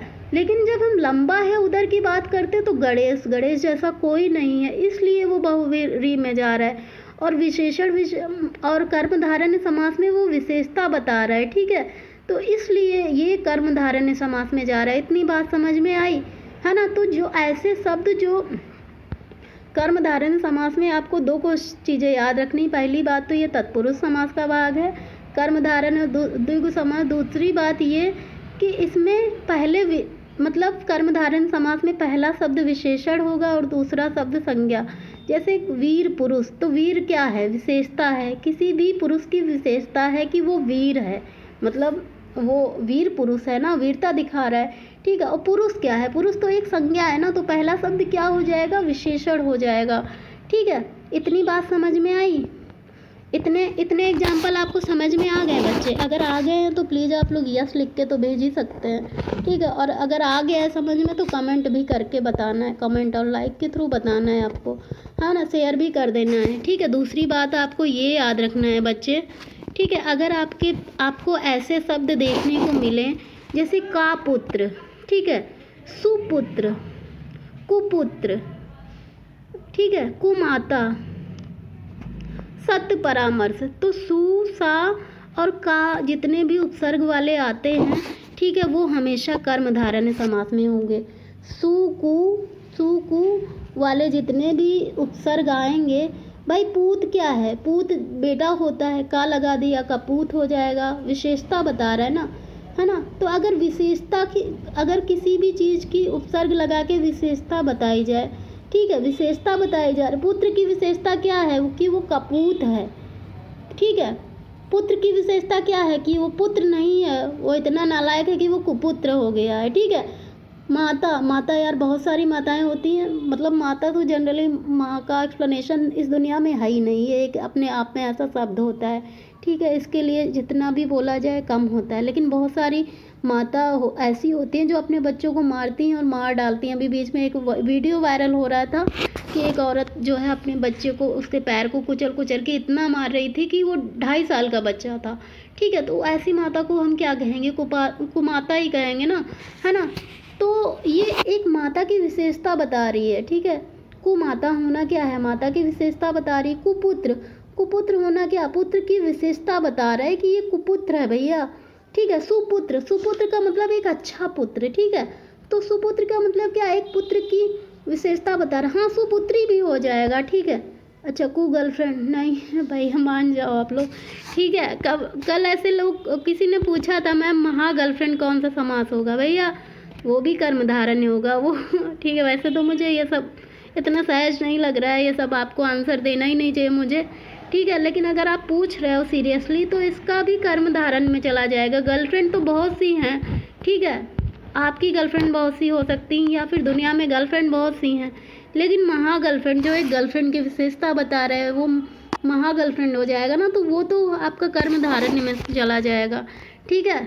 तो ऐसे क्वेश्चन ना ही पूछें आप लोग तो अच्छा है, क्योंकि एज ए टीचर मुझे ये सब शोभा नहीं देता बताते हुए।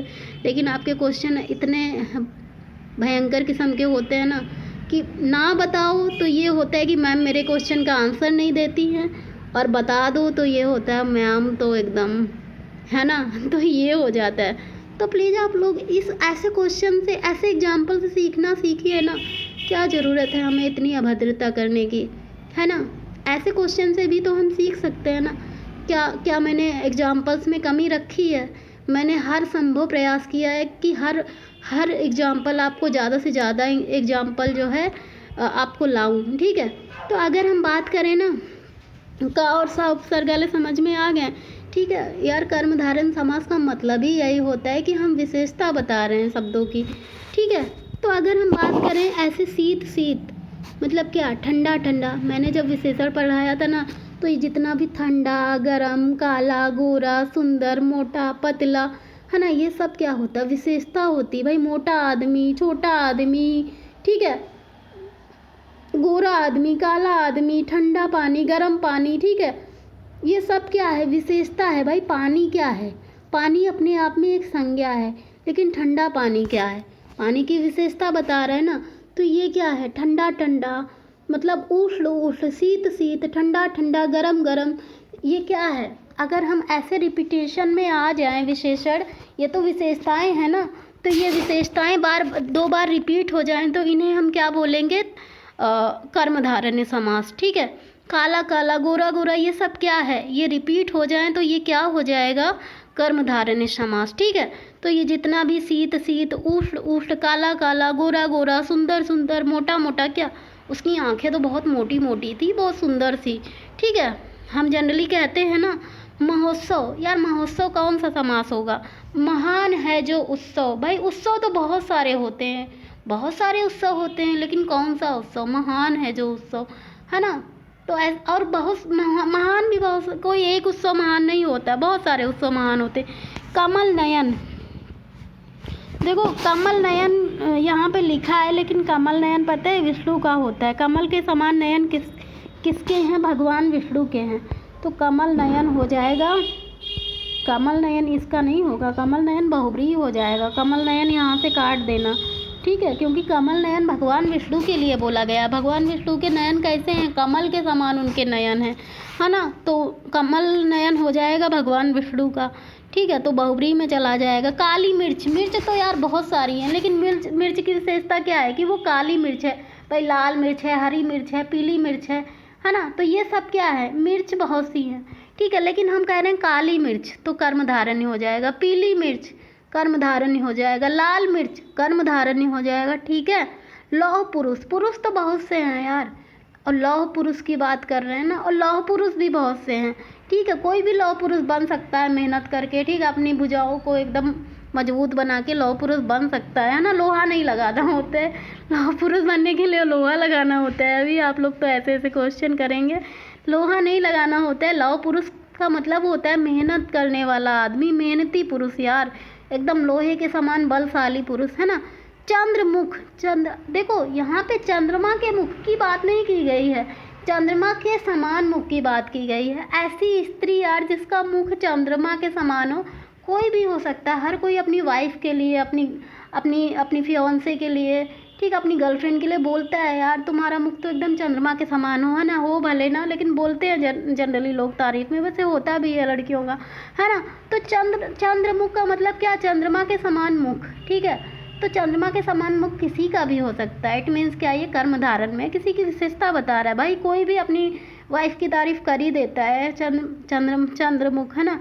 कुसुम कोमल, यार वो बहुत कोमल है, कैसा कोमल है, एकदम कुसुम के समान। कुसुम क्या, फूल के समान कोमल है। ठीक है, तो ये क्या है, किसी की विशेषता बता रहा है कि वो कितना कोमल है, फूल के समान कोमल है। तो ये क्या हो जाएगा, कर्मधारय में। खड़ी बोली, यार बोलियाँ बहुत सारी है, लेकिन कौन सी बोली, खड़ी बोली है। ठीक है ना। मंद बुद्धि, ठीक है, बुद्धि तो बहुत सारी हैं, सामान्य बुद्धि, अल्प बुद्धि, जड़ बुद्धि, प्रतिभाशाली बुद्धि, लेकिन हम किसकी बात कर रहे हैं, मंद बुद्धि वाले की बात कर रहे हैं। हमें तो मंद बुद्धि ही पसंद है ना, तो मंद बुद्धि की बात कर रहे हैं। ठीक है, भ्रष्टाचार, आचार तो बहुत सारे हैं, अच्छा आचार, बुरा आचार, है ना, लेकिन यहाँ पे भ्रष्टाचार की बात की जाएगी। तो भ्रष्टाचार भी क्या हो जाएगा, कर्मधारय समास में हो जाएगा। ठीक है, दीर्घायु, आयु तो बहुत सारी है भाई, अल्पायु, बहुआयु, है ना, लेकिन यहाँ पे क्या है, दीर्घायु, मतलब हम बहुत ज़्यादा आयु की बात कर रहे हैं। महाविद्यालय, यार विद्यालय तो बहुत सारे हैं, लेकिन हम किसकी बात कर रहे हैं, महाविद्यालय की। ये भी हो जाएगा क्या, कर्मधारय में। ठीक है, और क्या हो जाएगा, उड़न खटोला। ठीक है, खटोले तो यार, खटोला का मतलब चारपाई होता है। जनरली जो 4 पैरों का होता है ना, उसे चारपाई बोलते हैं, लेकिन वो खटोले तो बहुत से। यहाँ पे हम बात कर रहे हैं उड़न खटोले की। भाई किसी को 4 पैर लगा दो चारपाई और उड़ा दो सारे खटोलों को, हम बोल सकते हैं उड़न खटोला, है ना। तो इतनी बात समझ में आई। ऐसे अगर आपके एग्जाम्पल आते हैं तो वो हमेशा कर्मधारय में हो जाएंगे। सन्मार्ग का मतलब है श्रेष्ठ है जो मार्ग। सन्मार्ग का मतलब अच्छे मार्ग। 2 मार्ग होते हैं ना, एक बुरे मार्ग से आप चलो, अच्छे मार्ग से चलो, मतलब अच्छे रास्ते पे चलना, और बुरे मार्ग रास्ते पे चलना। तो सन्मार्ग का मतलब होता है अच्छे रास्ते पे चलना। इट मीन्स क्या, सन्मार्ग। ठीक है, सद्भावना, सद है जिसकी भावना, मतलब जिसकी भावना में सद है।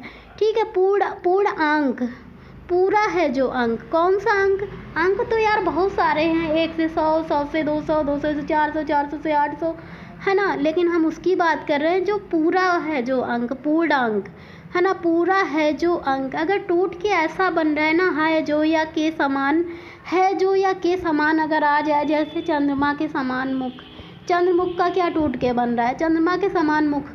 कुसुम कोमल का क्या बन रहा है, कुसुम के समान कोमल, है ना। तो ये सारे कहाँ पे चले जाएंगे बच्चे, ये सारे चले जाएंगे कर्मधारणी में। आपको बात समझ में आई मेरी?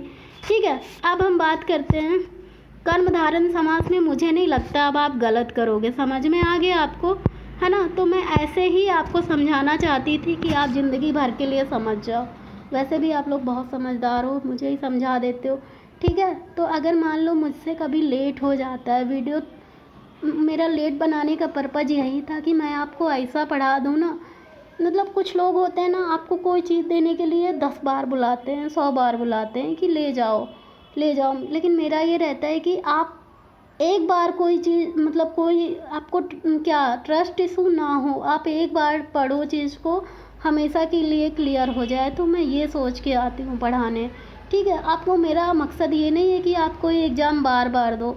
मैं सोचती हूँ कि एक बार एग्ज़ाम दो आप, आपका फुल एंड फाइनल हो जाए, और पढ़ाई भी ऐसी करो कि ऐसा पढ़ो कि लोगों को आप पढ़ा सको, ठीक है। मैं उस हिसाब से आप लोगों को पढ़ाती हूँ, है ना। हाँ, मैंने आपको जैसा स्टार्टिंग में बताया कि देखो सब चीज़ें बहुत आसानी से मिल जाती हैं, लेकिन जो बहुमूल्य चीज़ें होती हैं, अमूल्य होती हैं, जो अमृत होता है ना, उसको मिलने में आपको थोड़ा टाइम लगता है ना। तो अच्छी चीज़ को मिलने में आपको थोड़ा सा धैर्य रखना ही पड़ेगा, है ना। तो ये वीडियो थोड़ा लेट हुआ, ये मैं मानती हूँ, लेकिन मुझे उम्मीद है इस वीडियो को आप पढ़ने के बाद आप ये नहीं कह सकते हो कि मुझे समास नहीं आता है। आप हर क्वेश्चन में श्योर हो जाओगे कि हाँ मैं इसे कर सकता हूँ, ठीक है। तो अगर हम बात करें लाल लाल, क्या है, उसकी आंखें एकदम लाल लाल हो गई, है ना। तो अगर लाल लाल, ठीक है, सफ़ेद झक, काला काला, सफ़ेद झक, काला, हरा कच्च, गोल मटोल, ठीक है। क्या वो बहुत गोल मटोल है एकदम। कोई बच्चा देख लेते हैं ना क्यूट सा बचपन में, तो हम क्या कहते हैं, यार उनका बच्चा तो बहुत क्यूट था, एकदम गोल मटोल, है ना। उसकी आंखें क्या है, एकदम बड़ी बड़ी सी काली काली आंखें, है ना। तो क्या उसका, उसके कपड़े एकदम सफ़ेद झक रहते हैं, ठीक है। उसकी आंखें यार बहुत उठाई थी, लाल लाल हो गई थी, गुस्से में उसका रंग लाल लाल।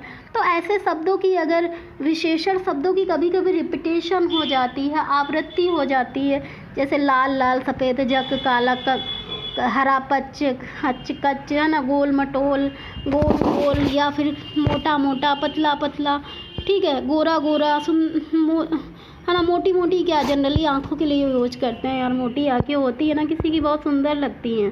शीत शीत का मतलब क्या, ठंडा ठंडा, ठीक है। उठ उठ का मतलब गरम गरम। ऐसे शब्दों की अगर रिपीटेशन होती है, विशेषण शब्दों की पुनरावृत्ति होती है, तो वो भी कर्मधारणी में जाएंगे। इतनी बात समझ में आई आपको? आ गई ना समझ में? ठीक है, तो हमारा बहुत सारी चीज़ें ख़त्म हो गई हैं, ये मान के चलो, ठीक है। दूसरी बात ये, जैसे खारी झील, खारी झील का मतलब क्या, खारे पानी की झील होती है, ठीक है। गहरी नदी का मतलब क्या, नदी तो बहुत सारी हैं यार, गहरी नदियों की विशेषता बता रहे। लंबी सड़क, यार सड़कें बहुत सारी हैं, लंबी सड़क की विशेषता बता रहे। लंबी है जो सड़क, गहरी है जो नदी, मीठी है जो झील। यार झीलें तो बहुत सारी हैं, लेकिन हम मीठी झील की बात कर रहे हैं। और जब मीठी झील की बात करेंगे ना, तो बहुत मीठे पानी की झील 2 ही 4 होंगी, है ना। इंडिया में एक होगी, एक अमेरिका में होगी, तो मीठी झील, है ना। तो जो किसी की विशेषता बताए यार, वो क्या हो जाएगा, वो हो जाएगा कर्मधारय। लेकिन जब हम 2 शब्द ऐसे बताते हैं जो किसी तीसरे की ओर संकेत करे, वो हमेशा बहुब्रीहि में होता है। जैसे कि लंबोदर, आशुतोष। आशुतोष का मतलब होता है कि जिसको गुस्सा बहुत जल्दी आता है, और आई थिंक शांत भी बहुत जल्दी हो जाता है। मुझे लगता है मेरे जैसा होगा, मतलब गुस्सा भी बहुत जल्दी होता है और खुश भी बहुत जल्दी होता है, उसे आशुतोष बोलते हैं, ठीक है। तो आशु और तोष दोनों अलग अलग शब्द हैं, लेकिन दोनों मिलकर भगवान शंकर की ओर इशारा कर रहे हैं, तो वो जाएगा बहुब्रीहि में, ठीक है। मुरलीधर, मुरली अलग हो गया और धर अलग हो गया, लेकिन दोनों मिलकर किसको संकेत कर रहे हैं, कृष्ण की ओर संकेत कर रहे हैं, तो वो बहुब्रीहि में चला जाएगा। पीला अंबर, पीला अलग है और अंबर अलग है, लेकिन दोनों मिलकर किसकी ओर संकेत कर रहे हैं, कृष्ण की ओर संकेत कर रहे हैं, ठीक है। तो वो कहाँ पे चला जाएगा, बहुब्री में चला जाएगा, है ना। लेकिन ऐसे शब्द यार जो किसी की विशेषता बताएं, किसी की भी विशेषता बता सकते हैं यार, जैसे कि सफ़ेद झक, नीला लक, हरा पच, है ना, गोल मटोल, काला काला, ठीक है। काला क्या सांप भी हो सकता है यार, है ना। मोटी मोटी आंखें भी हो सकती हैं, काले काले बाल भी हो सकते हैं, कुछ भी हो सकता है यार। किसी की विशेषता बता रहे हैं, वो क्या है, कर्म धारण में चला। चंद्रमुख यार, चंद्रमा जैसा मुख किसी का भी हो सकता है, किसी की भी वाइफ का मुख हो सकता है। बहुत सारी औरतें बहुत सुंदर होती हैं, है ना, तो उनका मुख कैसा है, चंद्रमा के समान है ना। तो आप लोगों को समझ में आ गया है ना। तो प्लीज़ आप लोग एक बार कमेंट कर दीजिए, जिससे मुझे थोड़ी संतुष्टि मिल जाए कि आप लोग को समझ में आ गया है, तभी मैं आगे बढ़ूँगी, वरना मैं नहीं पढ़ा रही। ठीक है। अच्छा, दिगु तो मैंने करा ही दिया है ना, दिगु करा दिया है। दिगु समझ में आ गया ना, जहाँ पे पहला पद संख्यावाची विशेषण हो और बाद वाला समूह या समाहार का बोध कराता हो, उसे द्विगु समास बोलते हैं। ठीक है। नेक्स्ट है हमारा द्वंद्व समास। ठीक है। देखो बच्चे, द्वंद्व समास की अगर बात करें ना, तो इसमें दोनों पद प्रधान होते हैं। क्या होते हैं, दोनों पद प्रधान होते हैं। ठीक है। कभी कभी जनरली क्या होता है कि आपके घर में कोई फंक्शन होता है ना, है ना, तो आप डरते रहते हो मेहमानों को बुलाने से। क्यों, कहीं आपके घर में झगड़ा ना हो जाए, क्योंकि दो ऐसे लोग होते हैं ना आपकी फैमिली के कि दोनों एकदम आपस में टक्कर किए होंगे। आप कोशिश करते हो कि ये चुप हो जाए या ये चुप हो जाए, लेकिन दोनों अपनी जगह पे टिके रहते हैं कि ना हम कम है ना वो कम है ना। तो यहाँ पे बात बराबरी की हो जाती है। ठीक है। तो जहाँ पे बात बराबरी की हो जाए ना, टक्कर की हो जाए ना, वो हमेशा द्वंद्व की होगा, द्वंद्व समास में होगा। मतलब दोनों में क्या, द्वंद्व उत्पन्न होना। द्वंद्व का मतलब क्या, दोनों में क्रैश उत्पन्न होना। ठीक है। तो द्वंद्व समास का मतलब क्या, दोनों पद उभय होते हैं या फिर दोनों पद प्रधान होते हैं। ठीक है। और द्वंद्व समास में कुछ मत पढ़ो आप, बस इतना याद रखो कि इसमें हमेशा विलोम शब्द आ जाएंगे, जैसे दिन का रात, आदि का अंत, ठीक है, सुबह का शाम, माता का पिता, भाई का बहन, है ना। और क्या, और देख लेते हैं। ठीक है। राधा का कृष्ण, है ना। और क्या, यश का अपयश हो जाएगा, पाप का पुण्य हो जाएगा। तो बच्चे, द्वंद्व समास की अगर हम बात करें ना, पहली बात तो आपको यही याद रखना है, विलोम शब्द ही आते हैं द्वंद्व समास के अंतर्गत। लेकिन द्वंद्व समास को 3 भागों में जनरली बांटा गया है। कौन कौन से द्वंद्व, इतरेतर द्वंद्व, विकल्प द्वंद्व, समाहार द्वंद्व। एक बात बताओ बच्चे, ये सब छोड़ो, हम लोग जनरली 3 पार्टियों में जाते हैं। ठीक है। कौन कौन से, बर्थडे पार्टी हो गया, ठीक है, 3 चीज़ों की अभी बात करते हैं। तो बर्थडे पार्टी हो गया, ठीक है, दूसरा भंडारा हो गया, और तीसरा हो गया पेरेंट टीचर मीटिंग। ठीक है। तो पेरेंट टीचर मीटिंग जब होती है ना बच्चे की स्कूल में, तो आपसे जनरली क्या बोला जाता है कि अपने पेरेंट्स को लेके आना। ठीक है। पेरेंट्स टीचर मीटिंग होती है तो आप क्या बोला जाता है स्कूल में, पेरेंट्स को लेकर आना या फिर पेरेंट्स के साइन करवा लेना। तो पेरेंट्स का मतलब क्या हुआ बच्चे, माता या पिता, किसी के भी साइन करवा लेते हो पेरेंट्स, है ना। या फिर पेरेंट्स टीचर मीटिंग में माता या पिता किसी एक को ले जाते हो, जो कोई फ्री होता है। दोनों का मन होता है तो ले जाते हो, लेकिन पेरेंट्स टीचर मीटिंग में अगर कोई माता या पिता में से एक नहीं भी आया है, तब भी आपका काम चल जाता है कि नहीं चल जाता है। ठीक है। जब आपका किसी एक से काम चल जाए, उसे हम क्या कहेंगे, इसको मान लो पेरेंट्स टीचर मीटिंग, है ना। तो विकल्प द्वंद्व का मतलब क्या हुआ, विकल्प द्वंद्व का मतलब क्या हुआ, माता या पिता में से कोई एक। ठीक है। अगर हम बात करें इतरेतर द्वंद्व, तो जैसे बर्थडे में आप कोई जनरली बुलाते हो ना, कोई आपका फ्रेंड होता है तो बुलाता है अपने मम्मी पापा को भी लेके आना बर्थडे में। तो इसका मतलब क्या, आप तो जा ही रहे हो ना, लेकिन आपके मम्मी पापा को भी वो बुला रहा है ना। तो इसका मतलब क्या हुआ, इतरेतर द्वंद्व, मम्मी और पापा दोनों। ठीक है। लेकिन जब भंडारे की बात होती है ना, तो मम्मी पापा भाई बहन सब झाड़ के जाते हो आप लोग, है ना, सब लोग शामिल हो जाते हो कि भंडारा है यार, किसी को कहने की ज़रूरत नहीं, सब चलो। जब हम सबकी बात करेंगे ना, तो वो क्या हो जाएगा, समाहार द्वंद्व हो जाएगा। ठीक है। इतनी बात समझ में आई, इतनी बात समझ में आई। तो इतरेतर द्वंद्व का मतलब क्या हुआ, जब हम 2 लोगों की बात करते हैं। इतरेतर द्वंद्व का मतलब जब हम 2 लोगों की बात करते हैं। विकल्प द्वंद्व का मतलब जब हम दो में से एक की बात करते हैं, और समाहार द्वंद्व का मतलब क्या हुआ, जब हम सबकी बात करते हैं यार, कोई एक की बात नहीं करते हैं। ठीक है, जब हम सबकी बात करेंगे तो वो क्या हो जाएगा, समाहार द्वंद्व। ठीक है, जैसे हम क्या बर्थडे में बुलाया, हमने कहा मम्मी पापा को लेके आना। ठीक है, आपको क्या समझ में आया, मम्मी, आपको समझ में आया कि मैं तो जा ही रहा हूँ और मम्मी और पापा को भी ले जाना है। ठीक है, ये तो हो गया उत्तरेतर द्वंद्व। ठीक है, अब आपको पीटीएम में जाना है, आपसे आपकी मैम ने बोला पेरेंट्स को लेके आना। आपको क्या समझ में आया, यार मम्मी को ले जाऊँ पेरेंट्स टीचर मीटिंग में, या पापा को, किसी को भी ले जाऊँगी। ठीक है, अब भंडारे की अगर हम बात करते हैं ना, तो आपसे अगर कोई कहता है कल भंडारा है आना, ठीक है, सब लोग आना, तो आप बहन भाई आदि को लेके आना। ठीक है, तो आप क्या करते हो, बहन भाई मम्मी पापा चाची चाचा सबको लेके पहुंच जाते हो, है ना। तो इसी का मतलब होता है भंडारा। अब हम बात करते हैं, भंडारा हो गया हमारा। ठीक है, अब हम बात करते हैं इतरेतर द्वंद्व। ठीक है, इतरेतर द्वंद्व में ये सब वैसे नहीं याद करना है, आपको बस इतना याद रखना है कि द्वंद्व समास में हमेशा विलोम शब्द आएंगे। जैसे बहन भाई, दिन का रात हो गया, छोटा का बड़ा हो गया। ठीक है, राधा और कृष्ण हो गया। ठीक है, बहन और भाई हो गए, राधा और कृष्ण हो गए, छोटा और बड़े हो गए, छोटे बड़े, छोटा बड़ा। ठीक है, राधा कृष्ण हो गया, सीता राम हो गया, आकाश पाताल हो गया। ठीक है, आकाश और पाताल। ठीक है, पाप और पुण्य। ठीक है, आकाश पाताल, आकाश का उल्टा क्या है, पाताल है। सीता और राम, सीता के साथ कौन है, राम। ठीक है, राधा के साथ कौन है, राधा और कृष्ण। ठीक है, राधा और कृष्ण साथ साथ होते हैं ना जनरली। ठीक है, बहन भाई, बहन और भाई होते हैं। लेकिन जब हम विकल्प की बात करते हैं ना, विकल्प में यश अपयश, या तो आप यश कमा सकते हो या अपयश, दोनों चीज़ें एक साथ नहीं कमा सकते हो। ठीक है, या तो आप पाप कर सकते हो या पुण्य। कोई ये नहीं कह सकता है कि हमने पाप भी किया है हमने पुण्य किया। भाई आप अच्छे आदमी हो सकते हो या बुरे आदमी हो सकते हो, दोनों तो नहीं हो सकते हो ना। तो या पाप और पुण्य का मतलब क्या है, या तो विकल्प का मतलब क्या, दो में से एक, है ना। विकल्प द्वंद्व का मतलब क्या, दो में से एक, या तो आप पापी हो या तो आप पुण्य हो। ठीक है, या तो आपने पाप कमाया है या फिर पुण्य, तो पाप पुण्य क्या हो जाएगा, विकल्प द्वंद्व में हो जाएगा।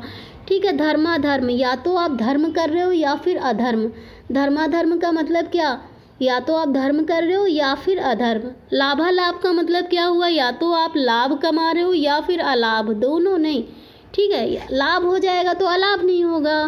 ठीक है, अलाभ हो जाएगा तो लाभ नहीं होगा। कर्तव्य, कर्तव्य, कर्तव्य, कर्तव्य का मतलब हुआ बच्चे, या तो आप कर्तव्य कर रहे हो, कर्म कर रहे हो, या फिर आप अकर्तव्य कर रहे हो, कर्म कर ही नहीं रहे हो। ठीक है, इतनी बात समझ में आई। दूसरी बात, समाहार द्वंद्व का मतलब हुआ कि जैसे कि साग पात आदि। ठीक है, साग पात, या जैसे आप कहीं बाजार जा रहे हो, आपकी मम्मी ने कहा साग सब्जी लेके आना। ठीक है, साग सब्जी लेके आना का मतलब क्या हुआ, साग सब्जी आदि लेके आना, मतलब सब्जी भी लेके आना, धनिया मिर्चा भी लेके आना, और भी जो मन करे वो भी ला सकते हो, तो साग पात। ठीक है, आपको बाजार जाना है, आप पैसे मांगते हो, पेरेंट्स से बोलते हो कपड़े लत्ते लेने हैं।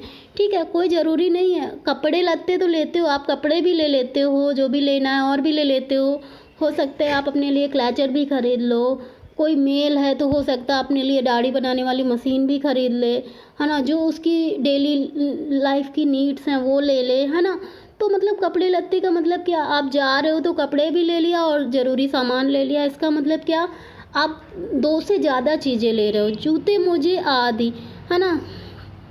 कोई आता है तो आपसे क्या बोला जाता है कि चाय साय बनाओ। चाय साय का मतलब क्या, चाय वाय बना दो, इसका मतलब क्या, आप चाय तो बनाओगे ही, साथ में नाश्ते में भी कुछ बनाओगे, कॉफ़ी वॉफ़ी बनाओ, खाना वाना खिलाओ। मतलब खाना वाना मतलब क्या, खाना तो आप खिला ही रहे हो, साथ में और भी मीठा वगैरह और भी खिला दो। ठीक है, तो ये समझ में आया। तो जनरली आपको बस इतना याद रखना है यार कि आपको द्वंद्व समास में हमेशा कैसे शब्द आते हैं, विलोम शब्द आते हैं।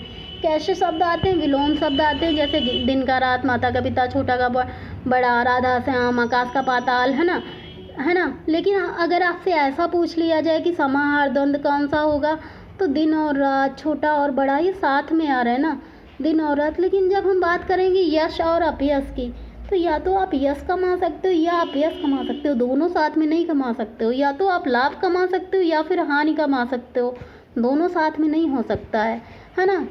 या तो आप धर्म कर सकते हो या फिर अधर्म, तो यहाँ पे विकल्प द्वंद्व हो जाएगा।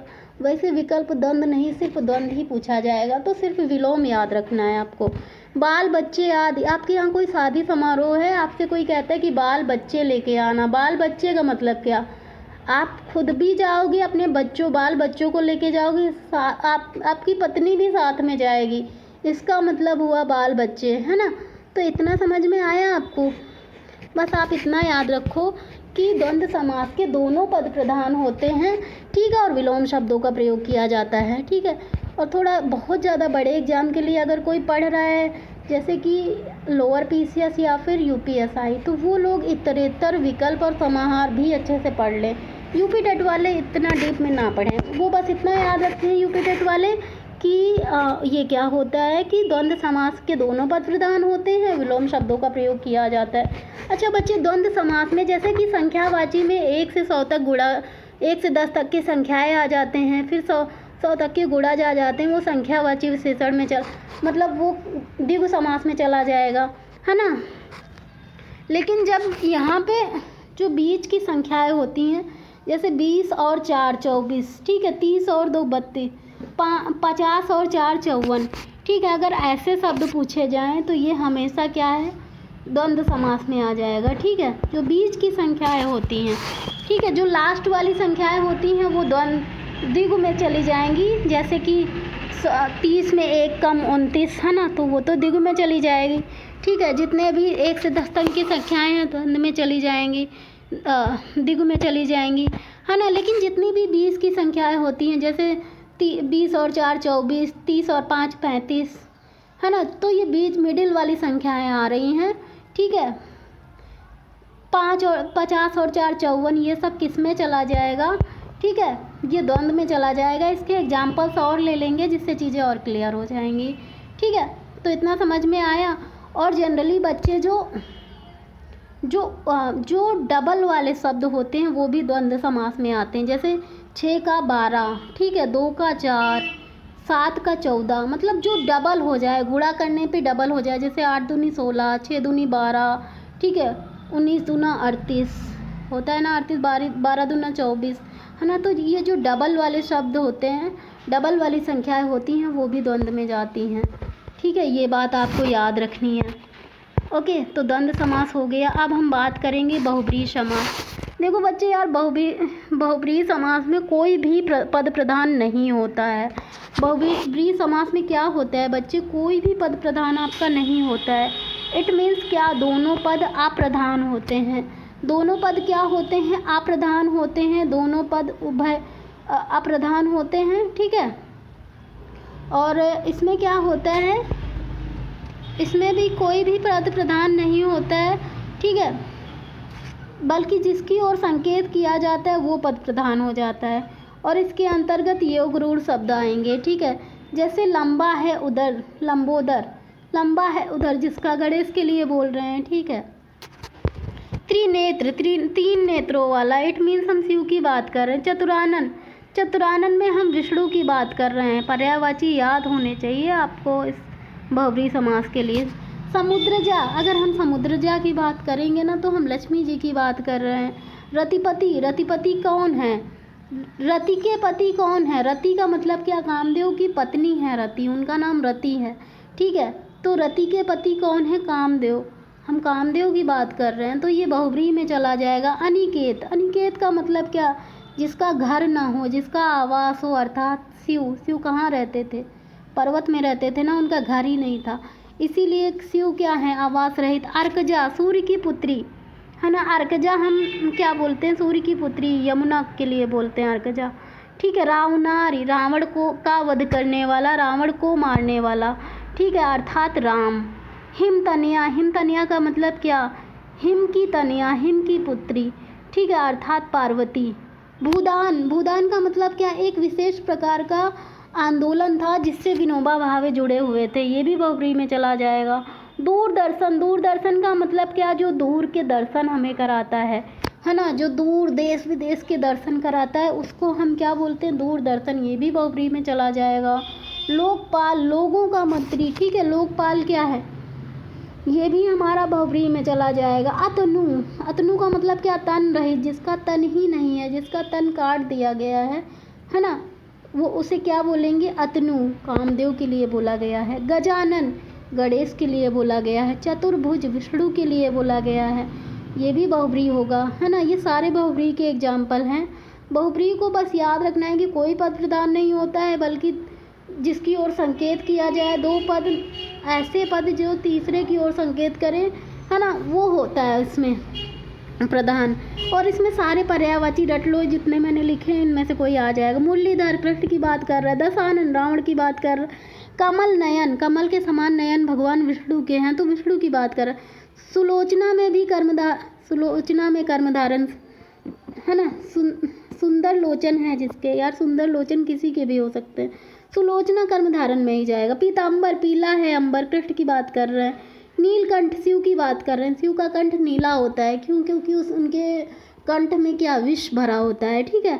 गिरिधर, पर्वत को धारण करने वाला, ठीक है, वो भी बहुव्रीहि समास में ही हो जाएगा, ठीक है। पतझड़, एक विशेष प्रकार का मौसम जिसमें पत्ते झड़ते हैं, ठीक है, तो ये भी हो जाएगा बहुव्रीहि में। बारहसिंगा, एक विशेष प्रकार का मृग है जिसके 12 सींग होती हैं। मृग तो बहुत सारे हैं, मृग का मतलब क्या, हिरन, है ना, ये तो बहुत सारे हैं, लेकिन एक विशेष प्रकार के मृग की बात कर रहे हैं जिसके 12 सींगें होती हैं। हम किसकी बात कर रहे हैं, 12 सींगे की बात कर रहे हैं। चक्रधर, चक्र को धारण करने वाला विष्णु हो जाएंगे। चक्रपाणि, चक्र को ग्रहण करने वाला, चक्र को हाथ में रखने वाला विष्णु, विष्णु की बात कर रहे हैं, ठीक है। तो हमारा ये समाप्त होता है। पार्ट 2 में हम करवाएंगे आपको तत्पुरुष समास का जो भेद है, क्योंकि अभी वीडियो बहुत ही लंबा हो जाएगा, फिर आपके लिए बहुत ज़्यादा बोरिंग हो जाएगा, है ना। तो दूसरे पार्ट में हम तत्पुरुष को कर लेंगे। कोई भी एग्जाम्पल मैंने छोड़ा नहीं है, ठीक है, और कोई भी तथ्य मैंने छोड़ा नहीं है जो मैंने आपको समझाया ना हो। अगर आप UP TET, C TET, super TET, UPSI, SSC GD, lower PCS, UP SSSC, TGT, PGT, NET, दुनिया का कोई भी एग्ज़ाम आप देने जा रहे हो और हिंदी उसके अंतर्गत आता है ना, तो आप इतना पढ़ लीजिए ना, इस बहुत क्वेश्चन आपको मिलेंगे बड़े से बड़े एग्ज़ाम में और छोटे से छोटे एग्ज़ाम में, ठीक है। Thank you so much, keep watching. और मुझे ऐसा लगता है कि आप लोगों का कॉन्सेप्ट भी क्लियर हो गया होगा। प्लीज़ आप कमेंट करके ज़रूर बताइए, okay. Thank you so much.